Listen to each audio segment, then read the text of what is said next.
now to welcome Ambassador Dr. Stephen Kamran from Pakistan. Like I said, he's been the chairperson of this masterclass.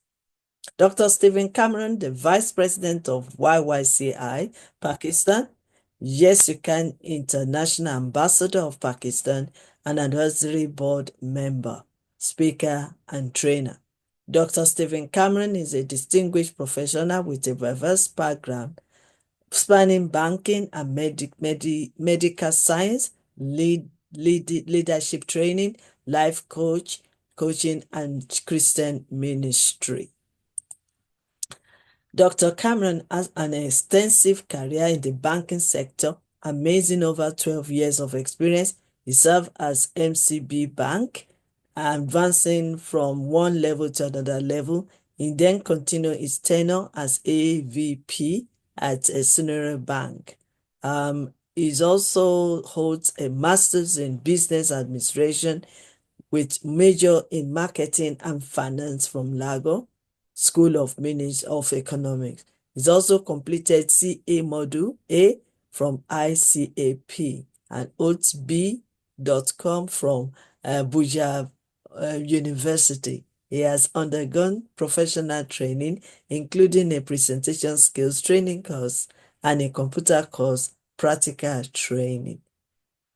In addition to his banking career, Dr. Kamran has pursued a career in homeopathic medicine, earning his DHMS RHMP degree, and he has been an active member since then in this council. His commitment to Christian ministry is reflected in his diplomas in Christian ministry and Bible study from Rhema Bible School, Lagos. Dr. Kamran has contributed to the education sector as a lecturer at MCB Bank Staff College, delivering lectures and training sections on various banking topics, including deposit types, financial transaction, account management. He's a member of the Chambers of Commerce Lagos since and as esteemed member of the Advisory Board and Vice President of Y.Y.C.I International, UK and worldwide. Dr. Kamran has been recognized as an outstanding mentor and is an international speaker and trainer, further demonstrating his leadership and expertise across multiple fields. So permit me now to welcome our own dear Dr. Stephen Kamran to share his wealth of wisdom, knowledge, and experience. You are welcome, sir. Can you? Okay. Thank you so much, a very dear Professor Dr. Queen Elizabeth Lucas. Your vision, your leadership has guided us every step. And we are incredibly fortunate to have you with us, to learn from you and to follow you. And you are an exceptional mentor for all of us. God bless you, ma'am, a lot. And what an amazing third day together. I'm filled with even greater sense of appreciation and excitement today. And if yesterday and day before yesterday were powerful beginnings, today has definitely been a very good continuation of our journey. And we've experienced amazing thought-provoking conversations, deeper insights, and moments of profound reflection. And the topic which I'm going to share today is resolving and managing conflicts. My esteemed colleagues, leaders, and visionaries, I stand before you today both honored and inspired to discuss one of the most powerful topics, yet often misunderstood also in our human interactions, is conflict. Conflict, in its various forms, is a universal phenomenon that impacts every aspect of our lives, personal relationships, professional engagements, and the very fabric of our communities as well. Conflict is something we all face, whether in a family disagreement, workplace tension, or societal upheavals. Yet, despite its inevitability, conflict is not inherently negative. It's not an enemy to avoid, but rather a signal, an opportunity for growth, an opportunity for understanding, an opportunity for transformation. It's how we respond to conflicts, how we approach it with a mindset of resolution that ultimately determines its impact. As we gather here today under the theme Mindset for Transforming All Relationships or Any Relationships, I invite you to consider conflicts not as a setback, but as a step forward, a chance for deeper connection and long lasting transformation. Before we dive into strategies for conflict resolution, let us examine the foundational questions that lay the groundwork for understanding conflicts. The five W's: who, what, when, where, and why. It's very important to examine conflicts under the microscope of these five W's. So, first W is who. Who is involved into conflicts? Conflict, as we understand up till now, is inevitable, but combat is optional. It has been said to us by Max Lucado. Conflict involves people with differing viewpoints, needs, or misunderstandings. Whether it's a family member, a co-worker, or even a nation, conflict always brings people face to face. We are all connected by our relationships, and conflict is not just an individual issue, it's a collective one. Every one of us plays a role in either escalating or resolving a conflict. Let us see the second W of it and examine it more. That is what? What triggers a conflict? Peace is not the absence of conflicts. It is the ability to handle conflict by peaceful means. Ronald Reagan has said that it is not important to avoid conflict, but it's very important to see how to handle peacefully these conflicts, right? So conflict arises from disagreements. The disagreements could be between our values, our opinion. These disagreements could be between our communication styles or emotional values as well. It's not inherently bad. It's how we react to it that shapes its potential. At the heart of the conflict, it's very important to see and understand in depth that why it has actually arisen, right? Now, let us see the third W, when. When does the conflict occur? Let us see a saying by Winston Churchill. He said, out of intense complexities, intense simplicity emerges. I would repeat that out of intense complexities, intense simplicities emerge. So conflict can arise at any moment, often during times of emotional sensitivity, stress, or miscommunication, whether it's a work deadline or a personal struggle. Conflict can also be a call for change, urging us to reevaluate our approaches towards life. Let us see the next W, the fourth one, that is where. Where does conflict occur? Let us see it from the perspective of Oprah Winfrey. And she said that whether or where there is no struggle, there is no strength. I will repeat, where there is no struggle, there is no strength, said by Oprah Winfrey. Conflict can appear anywhere: our homes, our offices, our communities, or on the global stage as well. While the context may change, the underlying dynamics remain similar. Learning how to resolve conflicts is one area that can help others fostering growth rather than division. Now let us see the final W. That is why. Why is conflict important? Nothing in the world can take place of persistence, said by Calvin Coolidge. I will repeat it once again. Calvin Coolidge said that nothing in the world can take the place of persistence. Conflict, often rooted in miscommunication, differences in values, and emotional reactions, must be addressed. Left unresolved, it fosters or it creates erosion of trust and creates division as well. By addressing conflicts heads on, we create stronger bonds, trust, and greater progress.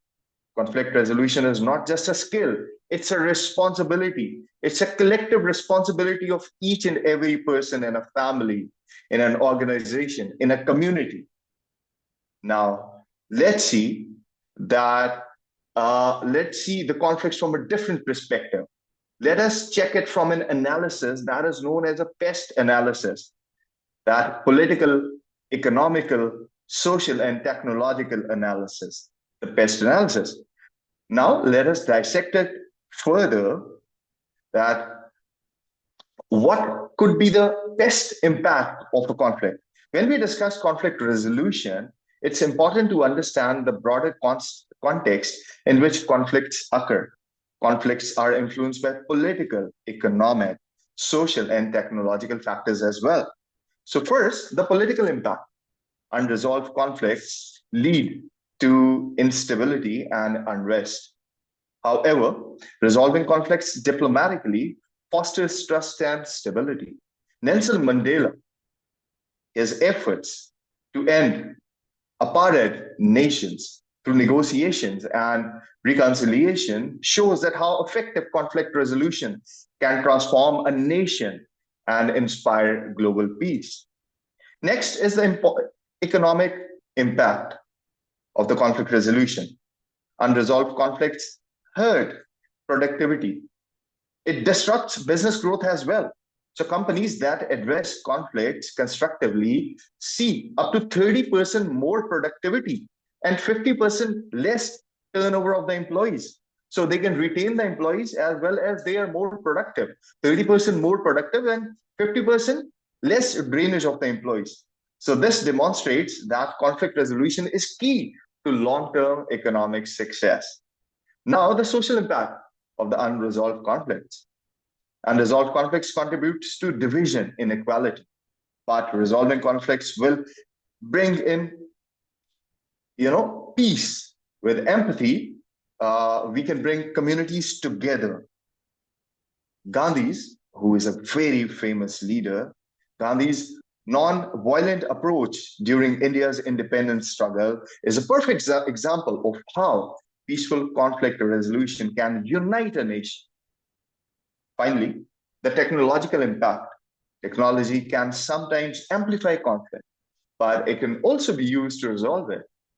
Digital platforms connect people globally, enabling faster and peaceful resolutions. So now, as we have analyzed conflicts under the microscopes of 5W, and we've also seen the political, economic, social, and technological impact of conflict resolution. Let us dive more deep into the topic and learn strategies of overcoming and resolving conflicts. So what are strategies that could be used to resolve conflicts and bring in more peace, more trust in our lives? So strategies for resolving and managing conflicts can be applied in various spheres of life. Let's explore practical strategies for resolving and managing conflicts effectively. These strategies can transform conflicts from a destructive force into opportunities for growth as well. So, the first strategy is active listening. Most people do not listen with the intent to understand, they listen with the intent to reply. Said by Stephen Covey, I would repeat it, that most people do not listen with the intent to understand, they just listen with the intent to reply. The first strategy is active listening. Listen with the intent to understand, not with the intent to respond. Active listening allows us to genuinely hear the other person's perspective, which is the first step in finding common grounds.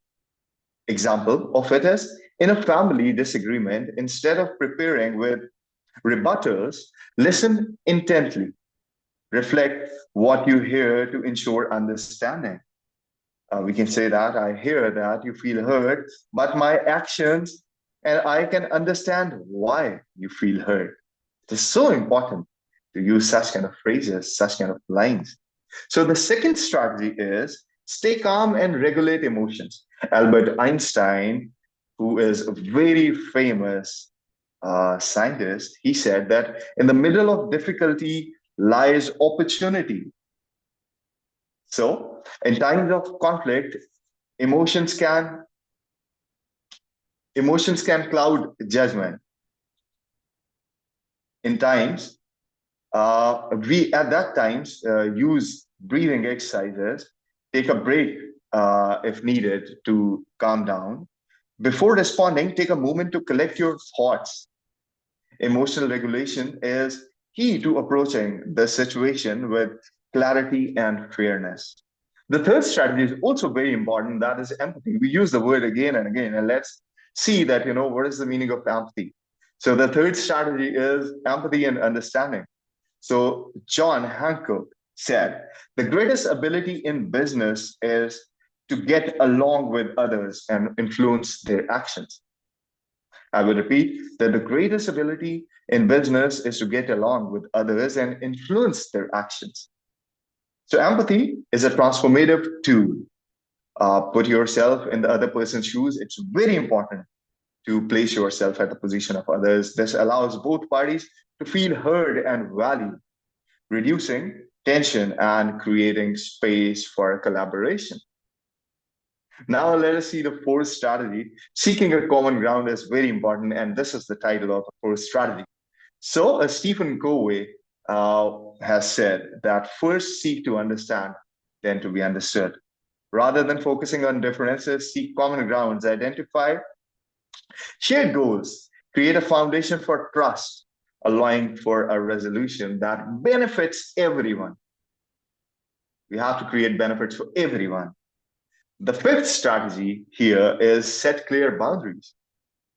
Dr. Henry Cloud, has said that boundaries are a way of taking care of yourself and setting limits with others. So, clear boundaries help avoid misunderstandings and respect personal limits. So, be firm about what is acceptable, but respectful in your communication as well. So the strategy six, which we are going to see and understand here today, is take responsibility for your part. So Dalai Lama has once said that more you are motivated by love and more fearless and free your actions will be. So we all contribute to the conflicts in some way, somehow. Own up to your role in the issue. This demonstrates humility and willingness to work towards a resolution. And this would also fosters a spirit of collaboration and cooperation. Now, the seventh strategy is very important. Use I statements instead of you statements. Richard Branson, who is a very famous entrepreneur and a business leader across the globe, he has said that communication is the most important skill any leader can possess. So, if Richard Branson, who is a billionaire and such an important person, in the world, he has said that communication is the most important skill. So, we should know that it is, and a leader should possess it. Instead of accusatory statements, use I statements to express your feelings. This prevents defensiveness and creates space for open dialogue as well. The eighth strategy is seek meditation. And it's important to do meditation and, be a mediator as well, right? So let us see the eighth strategy, which is seeking mediation, right? Arbitration is very important as so sometimes bringing in a neutral party to mediate the conversation, it is also very necessary. Mediators can facilitate a balanced resolution of any conflict. So the ninth strategy is be willing to compromise. It is also very important to do compromises to bring in peace. So Robert Stevenson once said that compromise is the best and cheapest lawyer. What a powerful statement it is that conflict often requires both sides to give and take. Willingness to compromise foster mutual respect and understanding as well. Now, our final strategy that could be used to bring in conflict resolution with harmony is use humor to diffuse tension. Mark Twain once said that humor is mankind's greatest blessing. When used appropriately, humor can lighten the atmosphere, reducing tension and reminding everyone that conflict doesn't need to end the relationship, but it could be a start of a beautiful relationship onwards. So let me conclude now. Uh, the great, the great topic which we were discussing today, that was conflict resolution. How to resolve conflicts. As we know that conflict could arise at any point of time, but resolving it requires intellect. So conflict is inevitable part of life. I'm concluding it, but it not need to be a destructive force.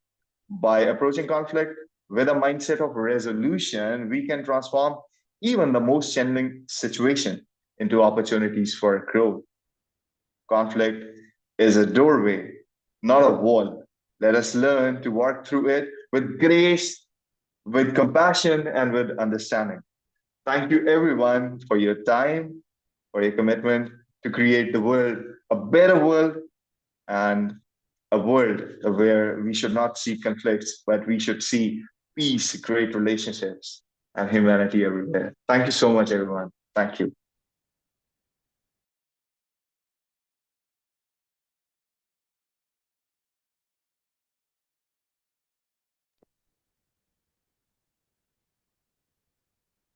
So I think we should wait for our Professor Dr. Queen Elizabeth Lucas, and she would come and take over the session.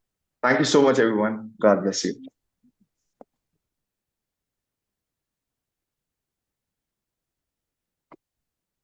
And I can see our very dear senior Yes, Professor General Charles Abora here, he's Brigadier going to General Isaac he's going to Christian be is here. our next speaker.